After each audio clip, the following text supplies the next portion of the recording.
अनन्तधर्मणस्तत्त्वं पश्यन्ति प्रत्यगात्मनः अनेकान्तमयी मूर्तिर्नित्यमेव प्रकाशताम्। अनेकांतमयी मूर्ति यह नित्य प्रकाशित रहे। स्वतंत्रता दिवस के अवसर पर कुछ बात करनी थी, लेकिन भाई साहब संजीव जी का, विराग जी का जो विवेचन आपने सुना, तो अब थोड़ा मेरा मन बदल गया है। अब हम स्वतंत्रता दिवस के साथ अभी जो गीत चल रहा था ना, इसने मन बदल दिया। जिन धर्म की हो, क्या था, देह जाए जिन धर्म ने। ऐसा क्या है इस जिन धर्म में कि देह चला जाए लेकिन जिन धर्म ना जाए? ऐसा क्या है इस जिन धर्म में? तो आज की 30 मिनट की चर्चा में हम इसी बात पर कुछ प्रकाश डालेंगे। तो आज की इस चर्चा का विषय है, गर्व से कहो कि हम जैन हैं। क्या है इस चर्चा का विषय?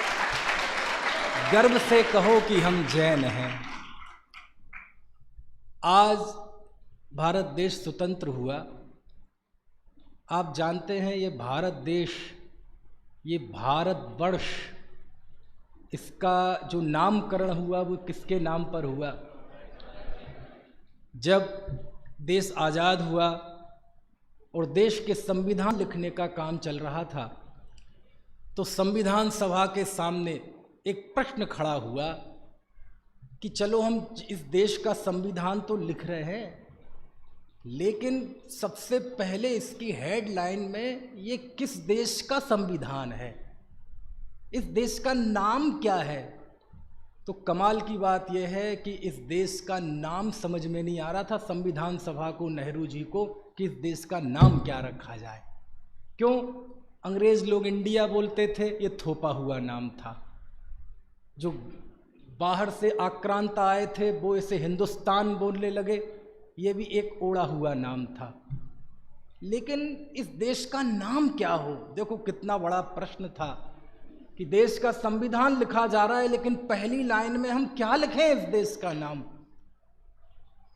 तब नेहरू जी ने, एक गौरी शंकर ओझा हुए हैं, बहुत बड़े इतिहासकार राजस्थान के, तब गौरी शंकर ओझा ने बताया कि यहाँ से सैकड़ों किलोमीटर दूर भुवनेश्वर एक स्थान है उड़ीसा का, उससे 3 मील दूर एक उदयगिरी की पहाड़ी है, उसमें एक 2200 साल पुराना हाथी गुम्फ शिलालेख है, जो कि प्राकृत भाषा में है, ब्राह्मी लिपि में है, जो कि जैन चक्रवर्ती सम्राट खारवेल ने लिखवाया था, जिसमें उसके 14 साल के जीवन का वर्णन है। और उस शिलालेख की शुरुआत मालूम कैसे हुई है? नमो अरहंतानम, नमो सिद्धानम। उस शिलालेख के 10वीं पंक्ति में इस देश का नाम भरत बसाया है, जिसका नाम है भारतवर्ष। और यह सबसे प्राचीन उल्लेख मिला जैन सम्राट खारवेल के शिलालेख में। तब यह सुनिश्चित किया गया कि इस देश का नाम भारत होगा। अभी कुछ समय पहले, जिस समय यूट्यूब और ये सब नहीं चले थे, पहला या दूसरा दौर होगा कौन बनेगा करोड़पति का। उस कौन बनेगा करोड़पति में एक प्रश्न पूछा गया कि भारत का यह भारत नाम किसके नाम पर पड़ा? ऑप्शन आए, राम का भाई भरत, ऑप्शन दूसरा नाट्य शास्त्र के कर्ता भरत मुनि, तीसरा दुष्यंत पुत्र भरत, और चौथा ऋषभदेव के पुत्र भरत। सामने वाले ने उत्तर दिया दुष्यंत पुत्र भरत। जैसे कि दुनिया में भ्रांति है, देश में हजारों झूठ चल रहे हैं सैकड़ों वर्षों से, उसमें से एक झूठ ये भी था। उसे तो जीत गया, उसे तो पैसा मिल गया, लेकिन कुंद कुंद भारती के नेतृत्व में, स्वर्गीय विद्यानंदी महाराज जी के नेतृत्व में, वीर सागर जी आदि विद्वान ने 1 महीने तक मेहनत करके इतने प्रमाण इकट्ठे किए और अमिताभ बच्चन को भेजे। अमिताभ बच्चन ने अपनी एजेंसी के जरिए सारे भारत के वर्ष के विद्वानों के सामने समस्या रखी कि आप बताओ भारत का नाम किसके नाम पर पड़ा, और पूरे कई दिनों तक मंथन होता रहा और सारे देश के इतिहासकारों ने, पुरातत्वविदों ने एक स्वर से माना कि इस देश का भारत नाम ऋषभदेव के पुत्र भरत के नाम पर।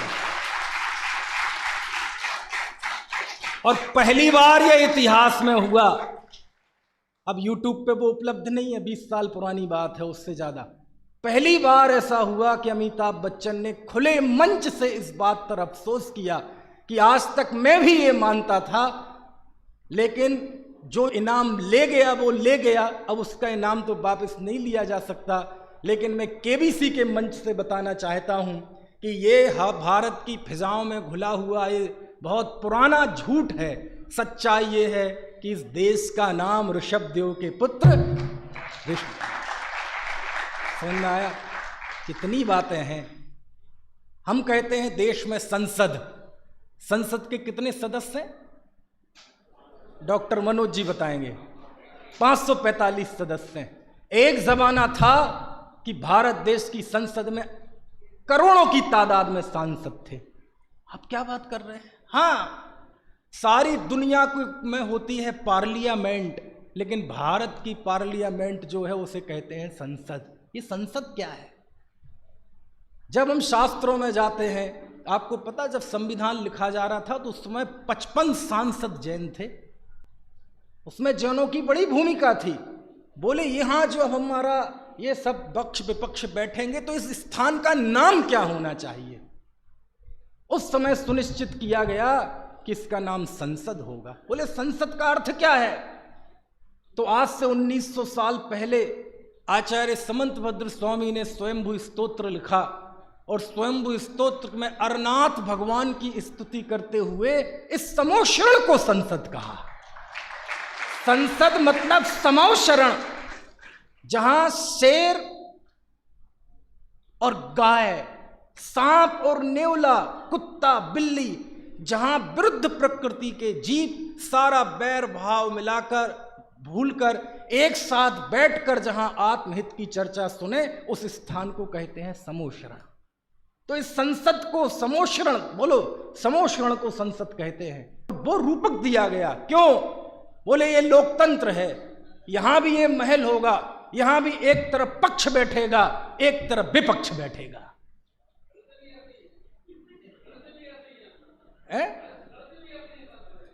एक तरफ पक्ष बैठेगा, एक तरफ विपक्ष बैठेगा। बोले अब बाहर पक्ष विपक्ष करो, बाहर एक दूसरे को चाहे कुछ कहो, आरोप लगाओ, लेकिन भारत के संविधान में संसद आते ही एक परिकल्पना की गई है कि यहां आप बैठकर पक्ष विपक्ष बैर भाव भुलाकर एक साथ बैठकर राष्ट्र निर्माण की नीतियां तैयार करें। यदि पक्ष नहीं होगा तो नीतियां बनाएगा कौन? और विपक्ष नहीं होगा तो पक्ष निरंकुश हो जाएगा। पक्ष वाला पक्ष में रहते हुए राष्ट्र की सेवा करता है, विपक्ष वाला विपक्ष में रहते हुए राष्ट्र की सेवा करता है। कभी विपक्ष पक्ष हो जाता है, कभी पक्ष विपक्ष हो जाता है। इतनी पवित्र शब्द है ये क्या? संसद। और उस समय कितने सांसद थे पता है? उस समय भगवान महावीर के समोशरण में संसद में कितने सांसद थे? वहां तो कुत्ता भी सांसद था। क्यों? जो संसद का सदस्य वो सांसद, वहां तो असंख्यात देव, हजारों की तादाद में त्रिंच, हजारों की तादाद में गृहस्थ, श्रावक, श्राविका, मुनि, अर्जिका, गणधर, ये सब मिला के क्या कहलाते थे? सांसद। समझ में आए ना? कितना गौरव कहें।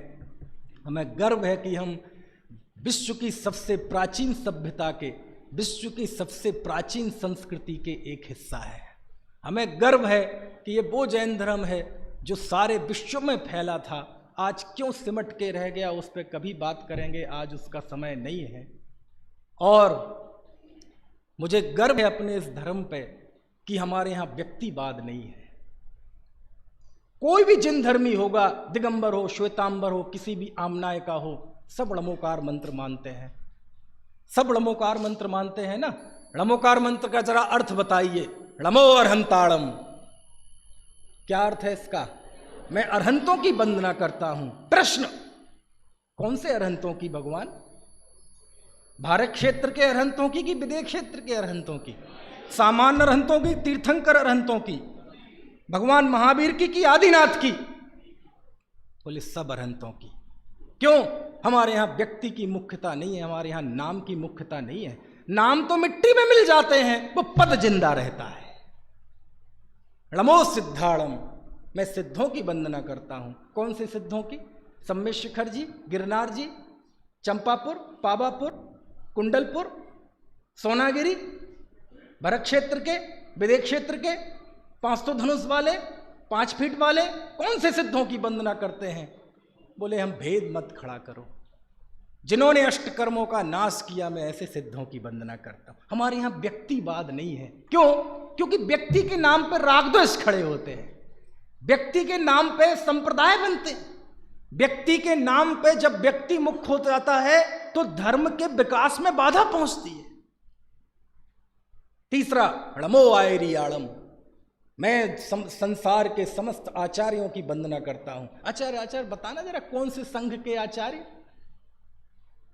सैन संघ के, मूल संघ के, नंदी संघ के, देव संघ के, किस संघ के आचार्य?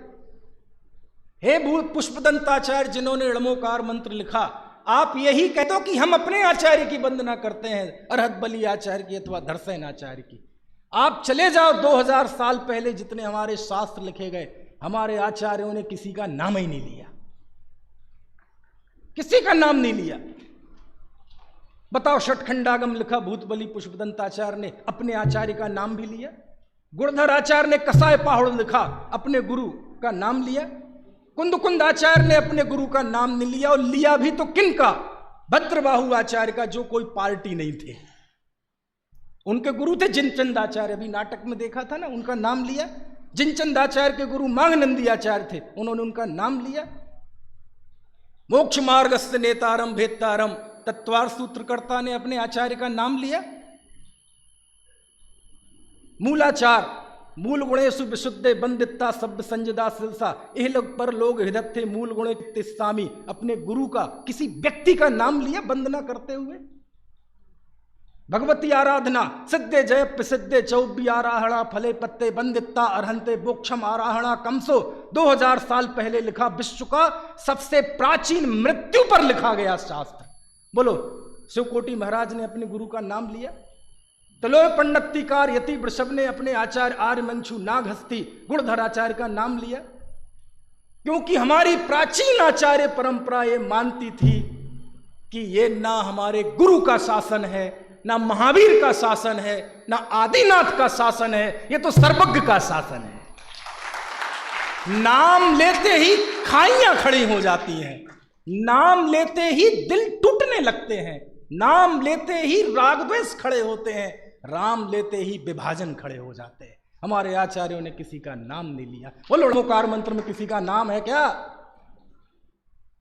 णमो वज्झायाणम। आचार्य कौन से संघ के उपाध्यायों की वंदना कर रहे हैं आप?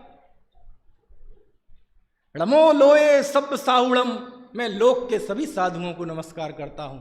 महाराज, कौन से साधुओं की? कर दी ना छोटी बात, कर दी ना छोटी बात। अरे इस ढाई द्वीप में जो भी रत्नत्रय के धारी हैं, उन सब मुनिराजों की मैं सिर निभाकर वंदना करता हूं। तुम्हें शर्म नहीं आती भेद खड़ा करते हुए?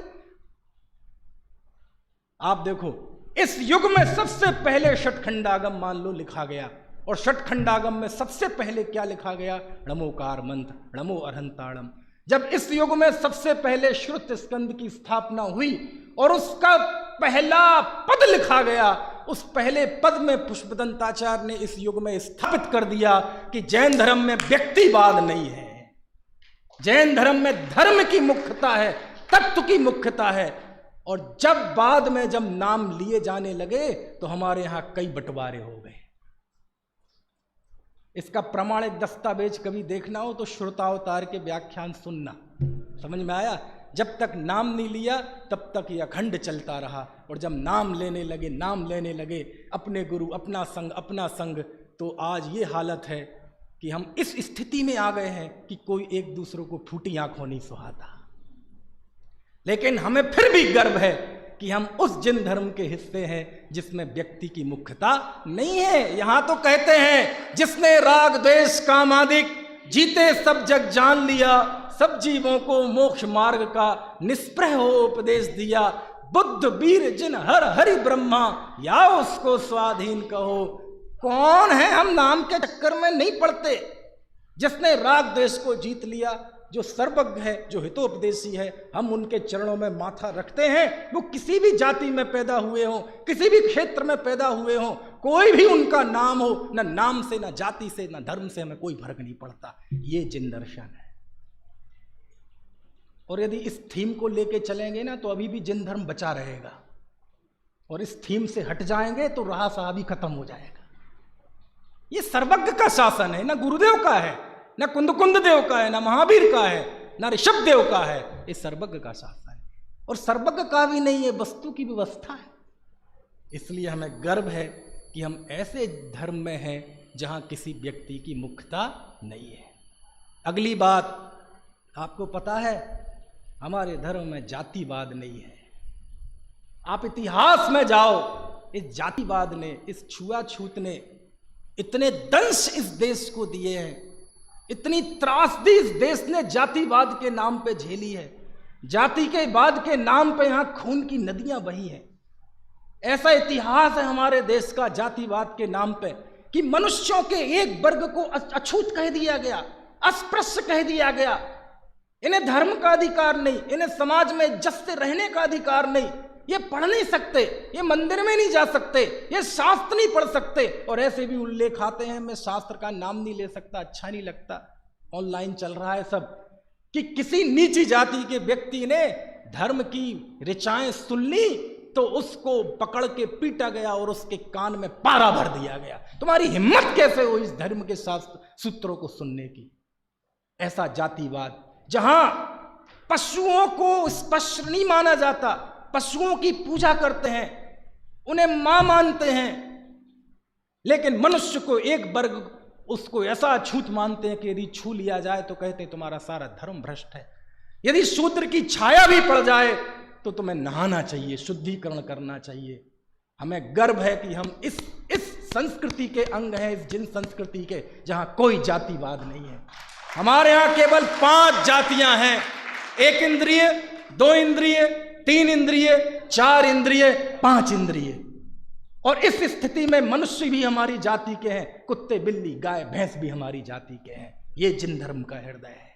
यहां कोई हिंदू नहीं है, यहां कोई मुस्लिम नहीं है, यहां कोई क्षत्रिय नहीं है, यहां कोई वैश्य नहीं है, यहां कोई शूद्र नहीं है। और जो थे पुराणों में वर्णन है वो काम का बंटवारा था, वो जाति का बंटवारा नहीं था। अरे कैसे कैसे दंश झेले हैं इस देश ने इस जाति के नाम पे, महिलाओं के उत्पीड़न के नाम पे। आपको क्या बताएं, अभी एक केरल है ना, केरल बता रहा हूं, देखो आप इसी देश की बात बता रहा हूं। केरल में त्रिमणाकार एक एम्पायर था, 19वीं शताब्दी की बात है ये, है ना, 19वीं शताब्दी की शुरुआत में। वहाँ एक दलित जाति थी और उस दलित जाति पर इतना अत्याचार था, इतना उत्पीड़न था कि उनकी महिलाओं को कमर से ऊपर कपड़े पहनने का अधिकार नहीं था, यानी ऊपर का अंग पूरा अर्धनग्न घूमा करती थी, ऐसा ऐसा ऐसा। और यदि आप अपने ब्रीफ्ट को ढकते हैं तो आपको टैक्स देना पड़ेगा। इतना उत्पीड़न, इतना अत्याचार, क्यों? क्योंकि वो नीची जाति की है और नीची जाति को ऊपर के अंग ढकने का अधिकार नहीं है। और वो कोई अंग्रेज नहीं थे करने वाले, हमारी भारत की संस्कृति के एक हिस्से वाले लोग थे। समझ में आया ना? अब आप सोचो कितनी लज्जाजनक बात होगी कि उस औरत को अपना तन ढकने का अधिकार नहीं है क्योंकि वो नीची जाति की है। और यदि ढकना है तो ढको, तुमसे टैक्स लिया जाएगा, जिसे ब्रीफ्ट टैक्स बोलते थे। समझ में आया? ब्रीफ्ट टैक्स बोलते थे। उनके आदमियों को पगड़ी नहीं पहन सकते थे, उस पर भी टैक्स लगता था। और होते थे वो गरीब मजदूर, 2 वक्त की खाने के लिए रोटी नहीं है, वो टैक्स कैसे देंगे? और उस मजबूरी में वो ऐसे ही घूमते थे। और उस समय एक महिला हुई, नागेली नाम था उसका।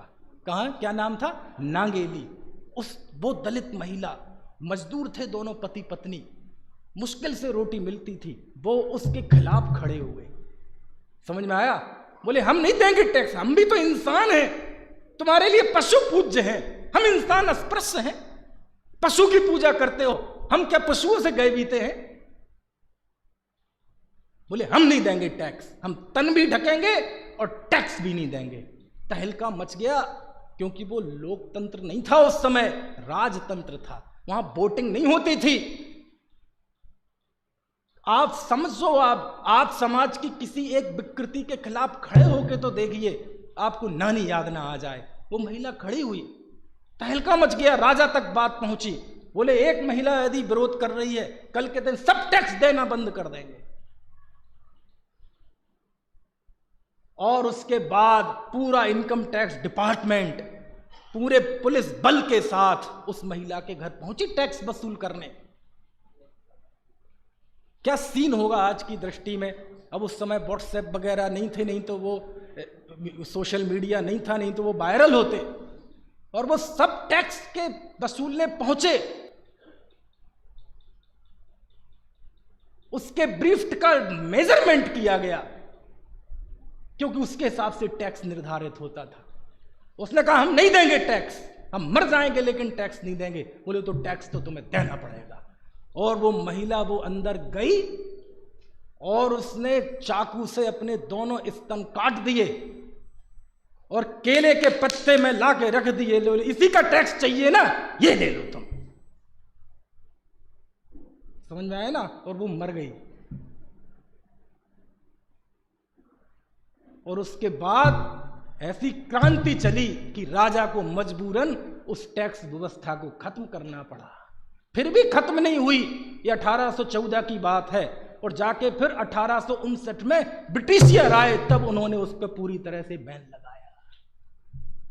अरे इस जाति ने, इस अस्पृश्यता ने इतने दर्द दिए हैं मानवता को। हमें गर्व है अपने धर्म पर, जिन धर्म पर, हमें इस आर्य दर्शन पर गर्व है। हमारे यहां कोई जातिवाद नहीं है, किसी भी जाति का, किसी भी धर्म का, जिससे दुनिया तिरस्कार कर देती हो, तू तो चांडाल है, तू तो शूद्र है, तू तो मैतर है, हमारे आचार्य उसको गले लगाते हैं। नहीं, तुझ में भी भगवान बनने की शक्ति है, तेरे अंदर भी रत्नत्रय प्राप्त करने की शक्ति है। हमारे यहाँ छुआछूत नहीं है। हमें गर्व है कि हम ऐसे धर्म में पैदा हुए हैं, ऐसे धर्म को मानते हैं। मनुष्यों में छुआछूत की भावना, जिन धर्म में किसी को अंडर एस्टिमेट नहीं किया जाता, और इसका जीवंत उदाहरण है हमारा समोशरण। पशु भी जाते हैं, बोलो, कुत्ते बिल्ली गाय भैंस सर्प भी जाते हैं, इनसे गए बीते हैं क्या हम? हमारे आचार्य के पास कोई शिकारी आया, महाराज हमारा आत्महित कैसे हो, तुम तो शिकार करते हो, ऐसा करो तुम शिकार करना छोड़ दो। महाराज मैं कैसे छोड़ दूं, ये तो हमारी आजीविका है। दूर हट जाओ, हट जाओ, पास नहीं आने का, दूर। नहीं नहीं, ऐसा करो, शिकार में जो तुम्हारा पहला शिकार आए ना, बस उसे छोड़ देना, इतना नियम ले लो। महाराज ठीक है, जाओ, तुम्हारा अविनाशी कल्याण होगा। ये दिल है, ये उदारता है जिन धर्म की। कोई आया, बोले हम तो चांडाल हैं, हम तो मांस खाते हैं, वो ही हमारा जीवन है, जंगल में रहते हैं। बोले ऐसा करो, तुम कोई एक प्राणी का मांस छोड़ दो, तुम्हारा अविनाशी कल्याण होगा। तो बोले आज से हम कौवे के मांस का त्याग करते हैं। कर दिया, कर दिया। जान की कीमत पे खाओगे? नहीं, नहीं खाएंगे। जाओ, बस तुम्हारा अविनाशी कल्याण होगा। ये जिन धर्म है। यहाँ कोई उदारता नहीं, यहाँ कोई जातिवाद नहीं, कोई ऊंच नीच की भावना नहीं। गिरी से गिरी जाति में पैदा हुआ भी यहाँ धर्मात्मा हो सकता है। महिलाएं भी 11 प्रतिमाएं अंगीकार कर सकती हैं। ये उदारता है जिन धर्म की। ये तो हमें डूब मरने जैसी बात है, जैनियों को लज्जाजनक बात है कि इतने उदार जिन धर्म में पैदा होते हुए भी क्षुद्र जातिवाद। मैं खंडेलवाल हूं, मैं ओसवाल हूं, मैं पोरवाल हूं, मैं लमेचू हूं, मैं खरौआ हूं, मैं अग्रवाल हूं, मैं गोलापूरब हूं, मैं परवार हूं, मैं बनेकिया हूं। अरे पत्थर पड़ जाने चाहिए तुम्हारी अकल को। तुम्हारे लिए लज्जाजनक बात है कि तुम जिस धर्म में पैदा हुए हो, यहां चांडालों का स्वागत किया जाता है। यहां पशुओं को, आप जाओ उत्तर पुराण में, जब उस शेर की वृत्ति लिखते हैं ना, महावीर के जीव की, शेर बोलो कितना क्रूर प्राणी, शेर, उसको भी अंडर एस्टिमेट नहीं किया गया। गुणभद्राचार्य लिखते हैं उत्तर पुराण में कि जब वो शेर को सम्यक्त हो गया तो उसकी ऐसी प्रवृत्ति हो गई, ऐसी प्रवृत्ति हो गई, इतनी पवित्र परिणति उसकी बाहर में चर्या हो गई कि गुणभद्राचार्य लिखते हैं ये तो कुदरत का नियम है कि पशुओं को मोक्ष नहीं होता। यदि पशुओं को मोक्ष होता तो शेर को वही मोक्ष हो जाता। ऐसा लिखा, समझ में आया ना। देखो एक तरफ तो कितने गर्व की बात है कि हम उस संस्कृति के हिस्से हैं, एक तरफ हमारी ये प्रवृत्ति है छोटी छोटी बातों पर, छोटी छोटी बातों पर है जरा सा कोई ना करे, ऐसे मंदिर में आने का अधिकार नहीं, ऐसे प्रक्षाल का अधिकार नहीं। जिन धर्म केवल कर्म की प्रधानता रखता है। यदि आप अच्छा कार्य करते हैं, कितने भी निम्न कुल में पैदा हुए हैं, आप धर्म कर सकते हैं, मंदिर आ सकते हैं, पूजा प्रक्षाल कर सकते हैं, और भले ही उच्च कुल में पैदा हुए हों लेकिन आपके कर्म खोटे हैं तो आप उच्च कुल में पैदा होते हुए भी शूद्र हैं। आपका घर आने लायक नहीं है, आपका घर पानी पीने लायक नहीं है। कुछ बात समझ में आ रही कि नहीं? इसलिए गर्व से कहो कि हम कौन हैं, हम जैन हैं, हम उस संस्कृति के हिस्से। अरे ये जैन धर्म था जिसने दुनिया को भगवान की गुलामी से आजादी दिलाई। सारा जगत ये मानता है जैन धर्म के बाहर जाओ तो दुनिया में जो कुछ है भगवान करता है, हुई है वही जो राम रची राखा, भगवान के बिना पत्ता नहीं हिलता, उनकी मर्जी के बिना। मैंने एक दिन पूछ लिया सभा में, जैनों की सभा नहीं थी, अपने कॉलेज की, शर्म से पानी पानी हो गए। बोले आप मानते हैं कि भगवान इस जगत को करता है, भगवान की मर्जी के बिना कुछ नहीं होता, भगवान सब कुछ करता है।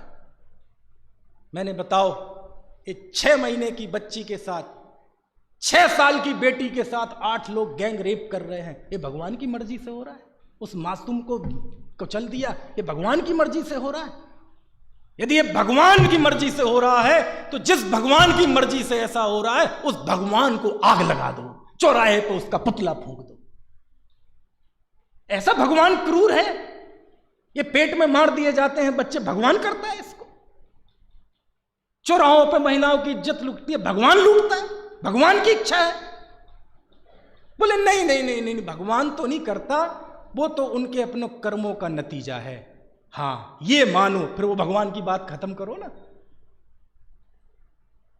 लेकिन हमारे जिन धर्म ने इस दुनिया को भगवान की गुलामी से मुक्त कराया। बोले नहीं, इस जगत का कर्ता धर्ता कोई भगवान नहीं है। हर व्यक्ति जहां जिस स्थिति में है वह अपने किए हुए कर्मों का फल भोगता है। कोई भगवान, कोई दूसरा व्यक्ति किसी के सुख दुख को करता नहीं है। स्वयं किए जो कर्म शुभाशुभ फल निश्चय ही बेरेते, किए कर्म फल आप क्या है स्वयं किए निष्फल होते। समझ में आए ना? अगली बात, जिन धर्म की विशेषता, सारे विश्व में चले जाओ, सारे धर्म क्या बनाते हैं कि तुम धर्म करो, भगवान की भक्ति करो, तुम्हें वैकुंठ की प्राप्ति होगी। दुनिया का कोई भी दर्शन, कोई भी धर्म ये नहीं कहता कि तुम भगवान बन सकते हो। बोलो बताओ, दुनिया में दिया लेके चले जाओ, कोई ये धर्म ये कहता हो कि तुम भगवान बन सकते हो? कहता है कोई धर्म? सब कहते भक्ति करो, वैकुंठ मिलेगा, सेवा करने का मौका मिलेगा। दूसरी जगह जाओ, कोई कहेगा जन्नत मिलेगी, लेकिन कोई ये नहीं कहता कि दुनिया का एक एक जीव है वो स्वयं भगवान बन सकता है। यदि वह पुरुषार्थ करे तो स्वयं अभी बैठा बैठा भगवान बन सकता है। ये जीव के जीवत्व को, उसके पौरुष को, उसके सौंदर्य को, उसकी अनंत सामर्थ्य को बताने वाला कोई है तो जैन धर्म है। बाकी ने तो सबको अंडर एस्टिमेट कर दिया कि तुम एक लिमिट तक जा सकते हो, उसके बाद फिर तुम वहां तो मोक्ष भी होगा तो कुछ समय बाद फिर मोक्ष से वापस आना पड़ेगा संसार में। कुछ बात समझ में आ रही कि नहीं? कितनी कितनी बातें हैं। आज तो 30 मिनट का ही समय है और मेरे समझ से वो हो भी गए। समझ में है ना?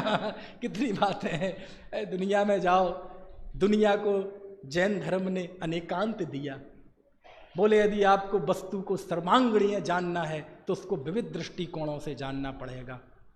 अनेक दृष्टिकोण हैं एक वस्तु को जानने के। यदि तुम वस्तु को एक दृष्टिकोण से जानोगे तो आतंकवादी हो जाओगे, और जब वस्तु को अनेक दृष्टिकोणों से जानोगे तो आप अनेकांतवादी हो जाओगे। समझ में आया ना?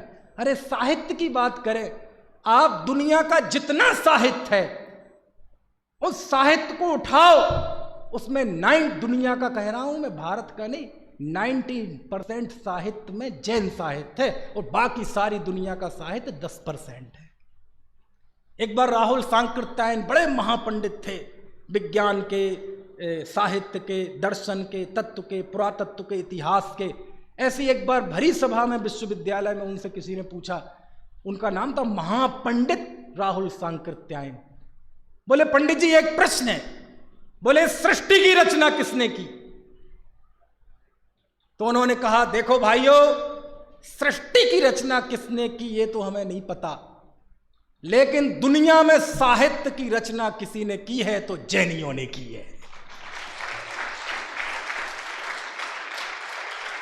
ये तो क्या करें, इस पंचम काल का क्या कहें, हुंडा और सर्पणी काल का। लोगों ने इसमें पाड़े लगा दी जैनियों ने। तुम यहां के छपे हुए शास्त्र पढ़ना, तुम यहां के पढ़ना, तुम यहां के नहीं पढ़ना। दिमाग पे पत्थर पड़ गया है। समझ में आए ना? अरे हमारे उपदेश दाताओं का स्वर तो यह ना होना चाहिए, अरे तुम सारी बाड़े खत्म करो, तुम तो पढ़ो। क्योंकि दुनिया को यदि पढ़ना सिखाया तो जिन धर्म ने सिखाया। दुनिया को ब्राह्मी लिपि दी, ब्राह्मी सुंदरी को सिखाया था उन्होंने, ऋषभदेव ने उनको दिया, और हम पढ़ने का निषेध करते हैं। समझ में आए ना? चलो, स्वतंत्रता दिवस है तो स्वतंत्रता से जुड़े हुए एक उदाहरण देकर बात खत्म करता हूं। ये उदाहरण दादा दिया करते थे, आज दादा का स्मरण हो गया। आपने देखा होगा गांधी जी ने एक फौज खड़ी की थी, काहे की? गोली मारने वालों की नहीं, गोली खाने वालों की। समझ में आया? सामने अंग्रेज आतताई हैं, उनके हाथ में हथियार हैं, सरकारी संरक्षण है, गाड़ियों पे है, घोड़े पे है, और यहां क्रांतिकारी। अंग्रेजों भारत छोड़ो, अंग्रेजों भारत छोड़ो, इंकलाब जिंदाबाद, इंकलाब जिंदाबाद। सत्याग्रही खड़े हैं लाइन से, आजादी के दीवाने, सरफरे, पागल। भैया इतिहास सिरफिरे और पागल लोग ही बनाते हैं। बुद्धिमान लोग तो बस उसको पढ़ने वाले होते हैं, उसका एनालिसिस करने वाले होते हैं। तो गांधी जी सिरफिरे ही थे, पागल थे। एक लंगोटी पहन के आतताई अंग्रेजों से भिड़ गए, जिनका कभी सूर्य नहीं डूबता था। वो नांगेली भी पागल ही थी। ऐसे ही लोग इतिहास बनाते हैं, बाकी लोग तो एनालिसिस करते रहते हैं यूनिवर्सिटी में। समझ में आया? हमारे गुरुदेव श्री भी पागल थे, सिरफिरे थे, लेकिन ऐसे ही लोग इतिहास बनाते हैं। वो नहीं, कोई भी बैठा हो, 8 साल का बच्चा बैठा हो, चाहे 90 साल का विद्वान बैठा हो, किसी भी जाति धर्म का हो, किसी भी मजहब का हो, कहीं भी बिठाल दो, हम तो सबको भगवान आत्मा सुनाएंगे। आप समझे ना? ये भी एक किस्म का पागलपन है, लेकिन इतिहास तो पागल लोग ही बनाते हैं। समझदार लोग तो कोने में पड़े रहते हैं। जब क्रांति की बात आती है, बदलाव की बात आती है, तो उस भीड़ में से भगने वाले सबसे पहले बुद्धिजीवी लोग होते हैं, जो माथे पे कफन बांध ले, आज तो तुम रहोगे या मैं रहूंगा। चाहे धर्म का क्षेत्र हो, चाहे कर्म का क्षेत्र हो, चाहे राजनीति का क्षेत्र हो, चाहे आत्मानुभव का क्षेत्र हो, सब में ऐसे पागल लोग ही इतिहास बनाते हैं। आत्मा की अनुभूति भी पागल व्यक्ति करता है, ज्यादा अकल वाले तो निर्बल युक्ति इसमें पड़े रहते हैं। समझ में आए ना? पागलपन चाहिए आत्मानुभूति के लिए भी। एक दुनिया कहने लगे ये तो पागल हो गया, समझ लो उसको आत्महित, उसका आत्म कल्याण होने वाला है। पागल लोग बनाते हैं इतिहास। प्रथमानुयोग भाव सब पागलों का इतिहास है। युद्ध चल रहा है, राजा मधु हाथी पे बैठकर केश लुंच करने लगे, दुनिया कहेगी पागल हो गए। भैया मोक्ष से पागल लोग ही जाते हैं। ज्यादा बुद्धि वाले, ज्यादा समझदार, एक सेफ जोन में रहने वाले व्यक्ति सेल्फिश होते हैं, कुछ नहीं कर पाते जीवन में, ना धर्म के क्षेत्र में, ना अन्य क्षेत्र में। कुछ बात समझ में आ रही है कि नहीं आ रही है? तो वो सामने आतताई अंग्रेज और ये नारे लगा रहे हैं, इंकलाब जिंदाबाद, इंकलाब जिंदाबाद। निहत्थे स्त्री पुरुष, बूढ़े लोग, बच्चे लोग, कोई हथियार नहीं उनके हाथ में, नारे लगा रहे हैं, इंकलाब जिंदाबाद, इंकलाब जिंदाबाद। वहां कमांडर अंग्रेजों का ऑर्डर देता है, अरे ये झंडा नीचे कर लो, तिरंगा झंडा, तिरंगा नीचे कर लो नहीं तो हम गोली मार देंगे। इंकलाब जिंदाबाद, इंकलाब जिंदाबाद, अंग्रेजों भारत छोड़ो, अंग्रेजों भारत छोड़ो। वार्निंग देता हूं, 3 कहने के पहले ये झंडा नीचे कर दो नहीं तो गोली मार दूंगा। इंकलाब जिंदाबाद, इंकलाब जिंदाबाद, अंग्रेजों भारत छोड़ो, अंग्रेजों भारत छोड़ो। और वह गोली मार देता है। और सामने जो एक तिरंगा लिए था ना ऐसा सत्याग्रही, उसके सीने में गोली लगती है और वहीं वो ढेर हो जाता है। और जब वो तिरंगा गिरने लगता है, इत्तेफाक से तिरंगा भी रखा मिल गया, जब वो झंडा गिरने लगता है तो पीछे का सत्याग्रही थाम लेता है, इंकलाब जिंदाबाद, इंकलाब जिंदाबाद। बोलो ओए, झंडा नीचे कर दो नहीं तो गोली मार देंगे। बोले तुम बोलो मत, मैं हस्र देख चुका हूं आंखों के सामने। उसके सीने में गोली उतार दी अंग्रेज ने, और जब उसके पैर उखड़ने लगे, गिरने लगा, तो पीछे वाले ने झंडा थाम लिया। समझ में आया ना? बोले गोली मार दूंगा, झंडा नीचे कर दो। बोले तुम्हारी गोलियां खत्म हो जाएंगी लेकिन झंडा थामने वाले सत्याग्रहियों के हाथ कम नहीं होंगे। क्यों? ये शरीर गिरे पड़े हैं, ये जान ये जमीन में, ये तो मिट्टी में मिट्टी मिली है, कोई नया काम नहीं हुआ है। ये नहीं गिरना चाहिए। यदि ये गिर गया तो हमारा अस्तित्व खत्म हो जाएगा। जब ऐसे पागल सिर फिरे सत्याग्रही हुए तब हमने आजाद मुल्क में श्वास ली। समझ में आए ना? अवसर्पणी काल है, ऋषभदेव आए चले गए, अजितनाथ ने झंडा थामा, अजितनाथ चले गए, संभवनाथ ने थंबा थामा। समय बीतता गया, भगवान महावीर ने झंडा थामा। महावीर के हाथ से अनेकांतमयी ध्वज छूटा, हमारे श्रुत केवलियों ने थामा। उनसे झंडा छूटा, अंग ज्ञानियों ने थामा। उनसे झंडा छूटा, धरसेन स्वामी ने थामा, पुष्पदंत स्वामी ने थामा, कुंद देव ने थामा, योगेंदु देव ने थामा, समंतभद्र स्वामी ने थामा, बट्टकेर स्वामी ने थामा, अमृतचंद स्वामी ने थामा, जिनसेन स्वामी ने थामा, अमित गति स्वामी ने थामा। अरे किन किन के नाम लूं? अकलंक स्वामी ने थामा, विद्यानंदी स्वामी ने थामा। एक एक के नाम ले रहा हूं ना मैं, मेरे अंदर वो फाइल खुल रही है सबकी, एक एक के शास्त्र की। समझ में आया? किसी ने गिरने नहीं दिया झंडा। अरे एक मौका ऐसा आया कि मुगलों का जब शासन था, बाहर आक्रांताओं का, तो देश में मंदिर तोड़ दिए गए। कोई दिगंबर मुनि नहीं हो सकते थे, ऐसा माहौल नहीं बचाता था कि महाव्रतों का पालन कर सकें। शून्य हो गया है दिगंबर साधुओं से, मंदिरों पे अत्याचार होने लगा। ऐसे समय में तारण स्वामी ने कि कम से कम मूर्ति टूटे, इससे अच्छा उन्हें जमीन में स्थापित कर दो, ऐसे उन्होंने दिगंबर मूर्तियों की रक्षा की। और उस समय हमारे भाषा बचनिकाकारों ने, भाषा बचनिकाकार विद्वान गृहस्थ जब देखा कि अब स्कूल नहीं है, यूनिवर्सिटियां नहीं है जहां जाके संस्कृत प्राकृत पढ़ सकें, दिगंबर संत नहीं है जो कि धर्म के सबसे बड़े ध्वज होते हैं, मंदिरों को जमींदोज किया जा रहा है, उस समय हमारे भाषा बचनिकाकारों ने जन भाषा में, ब्रज है तो ब्रज, राजस्थानी है तो राजस्थानी, बुंदेली है तो बुंदेली, उन भाषाओं में उन्होंने संस्कृत प्राकृत के ग्रंथों का हार्द लिख दिया, जिसे हम बचनिका साहित्य कहते हैं। उनने ध्वज को थामा। समय बीता, तोडरमल जी ने थामा, दौलत राम जी ने थामा। और मैं गर्व से कह सकता हूं कि पिछली शताब्दी में ये धर्म ध्वज एक महापात्र के हाथ में आया, जिसे आध्यात्मिक सत्पुरुष श्री कांजी स्वामी थे। समझ में आया? लेकिन ये तो समय है, गुरुदेव के भी चले गए, है ना। उसके बाद हमारी विद्वत परंपरा ने थामा। और गर्व है कि आज हम सब वक्ता वक्ता के रूप में, श्रोता श्रोता की भूमिका में, सेठिया दान देने के रूप में, है ना, वॉलेंटियर्स अपने श्रम के द्वारा सब में। और ये ध्वज जिन शासन का फहराता रहे, फहराता रहे, दिगंत में फैलता रहे, इसी के लिए उपक्रम है। ये 4 दिन में हम किसी के अंदर कोई धर्म सारा समझा दें, संभव नहीं है।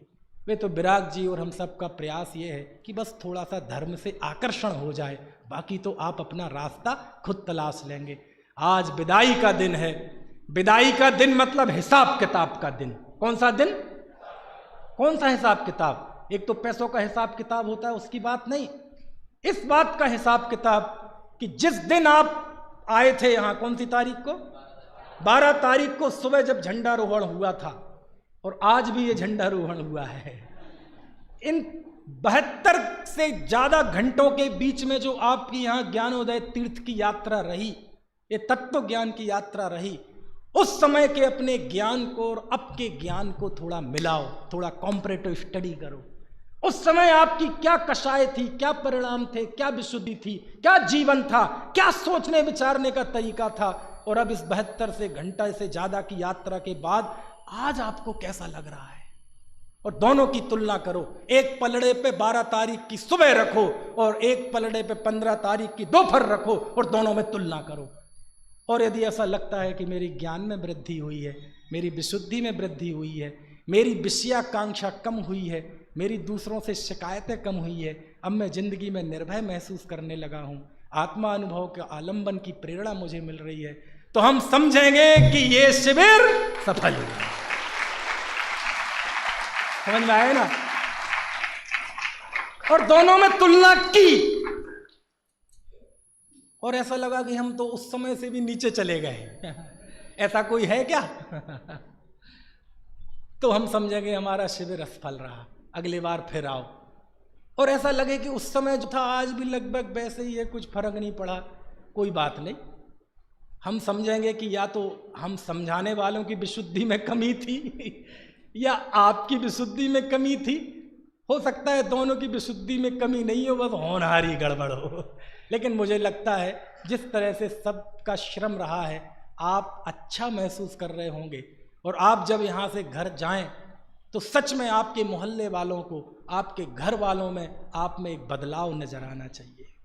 यदि यहाँ बहू हो तो सास को पता चलना चाहिए कि मेरी बहू कन्वेंशन में होके आई है। ये तो अब गुस्सा ही नहीं करती। समझ में आया? बेटा यदि चला गया हो तो उसको अपने माता पिता, उन्होंने जो संस्कार दिए, जिन धर्म में जन्म लिए, आपको उनके प्रति कृतज्ञता का भाव होना चाहिए। ये आप जब वापस जाएं, क्योंकि जगती बणिक वृत्ति है रखती, काम नहीं परिणाम निरखती। दुनिया आपका कार्य नहीं देखती, आपका रिजल्ट देखती है। रिजल्ट क्या आया जीवन में, आपका रिजल्ट आपको महसूस हो और आपके आजू बाजू वाले लोगों को महसूस हो, तब हम जानेंगे कि हम यूथ कन्वेंशन में शामिल होके नहीं आए, हम इन 3 दिनों को जी के आए हैं।